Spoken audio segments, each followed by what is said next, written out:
So this is the 42 negative confessions. Now, this is the thing that you can semantically get around, is the 42 negative confessions, which is like I said, I feel like you can almost see the hand of the same author through all of this, where it's like, oh, we got to keep evil in balance.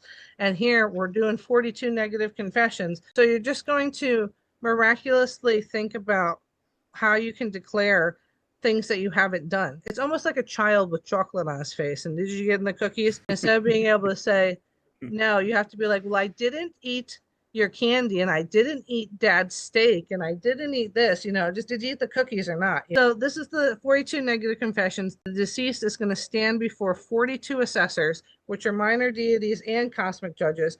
And each one is kind of looking for a certain answer, a certain type of negative confession. I didn't write out the spell, but if somebody wanted to look at this, it's you must recite the Declaration of Innocence, which is spell 125 of the Book of the Dead. Each statement begins with, I have not. So I have not lied, I have not stolen, I have not murdered. As far as what I've read, that if you can't say those declarations as is, there is some wiggle room to be like, I've never lied to someone I love. I've never stolen from a widow or a child, like there were ways that you could flourish kind of around it. And the same thing with I haven't murdered, like I've never strangled, I've never hung someone, I've never whatever. And it says the soul also has to name each of the judges correctly. This is part of the spiritual test. It's not a law, it's moral accountability.